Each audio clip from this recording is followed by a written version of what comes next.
I think the most enjoyable assignments for me as a science student in uni would be the lab ones. I do love doing the lab assignments the most because sometimes you're going to be working in a group, and I find that I'm a very collaborative learner. So I do learn a lot more when I'm working in a group with other people, but it's also just fun. The classes that I do, they're very fun, especially the experiments, and I really love doing them. I think something I did to adjust the academic standards between uni and high school was to think that it's not too different. I think for me, I found that it's not as different from high school as it is in uni. I remember I had this one assignment where it was a biomolecular class and it was worth 8%. And essentially, all I had to do was just write down every experiment that I did and do a discussion for it. And I found that really close to like lab report in like chemistry or something like that. It was pretty easy to do. Once you think that uni is not as difficult as high school, I find that more of the assignments, the exams, they're pretty easier to do instead of thinking of them as daunting. A piece of advice I would give to incoming science students is that you're gonna have a lot of fun. I feel like in high school, you're gonna be doing a lot of different subjects that you're probably not interested in that much. But once you go into uni and you're doing something that you're actually interested in, that you love, I think you'll find it way easier than high school. I think you'll have a lot more fun, and I really hope you do. A time where I realized that the expectations of university was far more different than those of high school was definitely a time in first year where I had to write out a formal report. There were two iterations of this report, a midterm report and a final report due at the end of the course, at the end of the term. So during the midterm report, I wrote it as I would in high school. It was a lot more informal because I had a much closer relationship with my teachers at the time. So I was able to put small things in there that like would make them laugh or something and ensure like good relationship. However, that wasn't really the case for university. So to give specific marks, I got maybe like a 60 for the midterm report. And seeing that and looking at the feedback really helped me understand that, oh, this is a different case from high school, and I must really like read through the criteria and follow it closely in order to gain a proper understanding of what they expect. And after following that, listening to their feedback, I was able to get a much better result in the final report. So my initial reactions to a unknown or unfamiliar structure or assignment was definitely, what do I do? How should I go about understanding this assignment? And strategies I take to fully understand the assignment is definitely reading through the criteria and trying to understand what do the examiners or what do the markers want. And a good strategy to undergo that is ask the marker or lecturer and really try and understand from their perspective what they expect from students and what is the best way we can cater our writing skills to properly achieve that structure. So in order to break down assignment requirements, often along with assignment, lecturers and markers are also handle on marking criteria. So more importantly than the assignment specifications, looking at the criteria and seeing where marks are allocated is definitely super helpful in understanding where you want to spend most of your time and what content you really got to be drawing from lecture material in order to answer the assignment to the fullest. And whenever doing an assignment, I always like to ask myself or really frame this sort of mantra when doing my assignment is try and write your assignment with content that's beyond reasonable doubt. So never give yourself some room or the opportunity for the examiner or marker to doubt your content and really ask yourself, if I was in the shoes of a marker, what can I pick out from this answer where I can potentially deduct marks? So tell yourself, I want my answer to be beyond reasonable doubt, fill out all the criteria, make sure there's no room for mistake. So yeah, when I came into university, I definitely realized that I had to adjust my writing style because I came in really loving my humanities side of my high school subjects. I did 4-unit English and ancient history, and those were easily my favorite subjects. And of course, in English or history, you're allowed to write a bit more subjective or flowery, I suppose, whereas with scientific writing, I had done biology and chemistry in high school, but even then it's a bit different in university.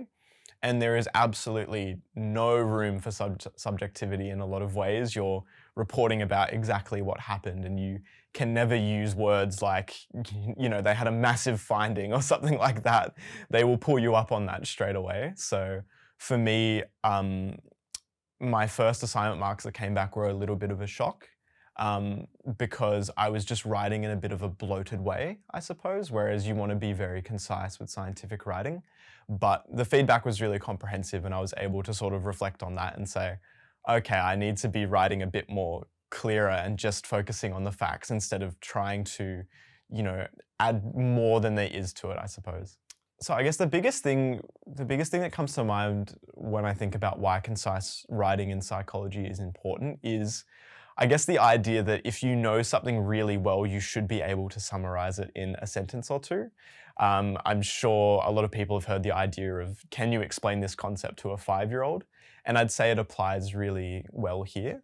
If you've just skimmed over a particular reference that you're using, you're probably going to spend a whole paragraph just trying to explain they did this and then they did that. But if you read it critically and have a more deeper understanding, you can probably explain it in a sentence or two, and it's probably going to be a lot more clear and probably going to make a lot more sense than reading through an entire paragraph of scatterbrained, I think they did this and I think they did that. And that also has the really nice unintended benefit of helping with word count too. Very similar to high school, there's going to be a word count, and I'd say in university, 90% of the time people struggle to keep it under rather than struggle to hit the word limit. A lot of the time there's more that you want to talk about, so people will have to trim down a lot of words. So being able to write concisely means, 1, saving your word count, and 2, just showing that you have a deeper understanding. You're able to explain things really clearly and really concisely. A strategy for me that really helps with understanding assignments and marking rubrics is just writing everything down into a Word document. So the first thing I do whenever I'm doing an assignment is to have the assignment on one side of my screen, the requirements, and I'll just have a Word doc or something up on the other side of the screen. And I'll just read through each of the sections and basically summarize it in my own words. It might say this assignment requires you to do X, Y, Z, and I will just sort of think, okay, what do I need to do to accomplish that? And I just make sure that I summarize it into a more concise way. And I'll do the same thing with the rubric too. So it makes this nice little structured document that's a lot easier to follow than the assignment sheet that they gave you. And I just find that that really helps me feel confident in, I have my head around what's going on. And it also just forces me to properly read the assignment sheet. Because if I didn't take the notes, I'd probably just skim through it and say, yeah, like I understand what they're saying. But when I take the time to sort of rewrite it down, it really helps me absorb what's going on and what I need to do. And from there, I'll sort of take those notes and then make like a little timeline of what I need to do or how I want to structure that particular assignment. I think that university assignments are a little different from high school assignments. For high school assignments, a lot of it is being able to go and show that you go and meet the kind of requirements of a lot of the kind of tasks and the specifications that are kind of gone and set out for you. Whereas for university, a lot of how you can go and personally gain marks is being able to go and show off to your markers that you understand this topic and that you're motivated and you're passionate enough to go and pursue the ideas further and to kind of go and do your own sort of learning. For me, I had to go and relearn how to go and write essays for my university experience. I think it's because engineering is such a practical focused discipline that they didn't want any sort of kind of flair and really like flourishment in all of my essays. They really wanted me to go and get really straight to the point. And there's a huge focus in being able to go and deliver the information as concisely as possible. So I think having to go and relearn that was a bit of a struggle to me because my entire experience with essays has always just been like HSC English. So for me, it was like a process of having to go and find support services, of being able to go and talk to people who had done the course before, and being able to go and look at the specific examples that they had provided to go and see how my personal report should have aligned. One tip that I'd go and give to university students to go and understand and to get the best mark that you possibly can is to always, always, always build your entire assignment around the marking criteria. One thing that's really drilled into us in all essays and all faculties is to make sure that your language is simple. You really just want your marker to understand what you're saying, and you don't need big fancy words to sort of convey what you're saying. So I think that you can just build on your high school skills, what you already know, incorporate those terms that you've learned, but make sure you keep it simple and just say what you need to say. More often than not, you have a word limit. And so you could talk about whatever your subject might be. Maybe you could talk about it forever. I know sometimes when I get really into my essays, I could just keep typing and typing. But it's really important that you know how to direct your essay arguments and keep them concise so that you can keep it under the word limit, because you want a short, punchy essay that can really convey what you want. It's definitely trial and error. One strategy I like to use is just write out everything I need to say, and then I look back again and I cut down what I need to say. Because sometimes when you're writing, you can have that same thought 3 times written in different ways.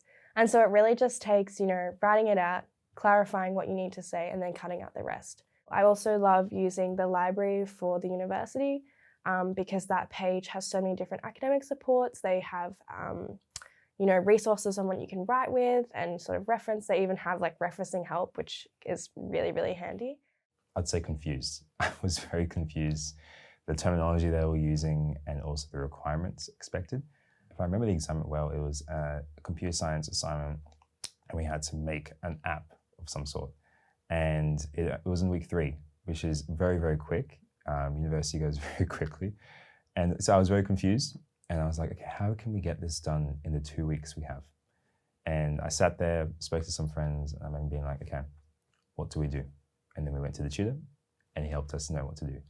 But I find that in university, it can get confusing, and it can get overwhelming. So the best thing to do is break it down and try and utilize based on the time frame that you've been given. So if it's 2 weeks, break it down and start figuring out what can you do within those 2 weeks and not trying to get it all done in the one day. So I remember getting confused, like, okay, I don't understand this course. How can I do this assignment? So I found the best way to not feel like that these recent years has been trying to make sure that before we get an assignment, you're knowing what the assignment is before you get it. We have this thing in university called a course outline, which actually tells you all the assignments you're going to get, what they're going to include, and it's kind of like a syllabus in high school. And using that, looking at that before the term starts, gives you a good indication of what the assignments are going to look like when you come to class. Coming into university, my writing style was use as many words as possible, use big words to impress the marker, and just write everything that comes to your head. But in university, you're expected to be concise and clear with the argument that you're making. Markers aren't really impressed if you know big words. So adapting to this new style of writing was difficult, but it was worthwhile. In law, for example, there's a lot of problem questions that you have to get through, and the structure for it was very different to what I was used to. And I had this one assignment, and then the teacher, she very specifically said, use concise words. That's what I'm looking for. So I spent most of my time on that assignment rewording what I had written so that it fit that structure.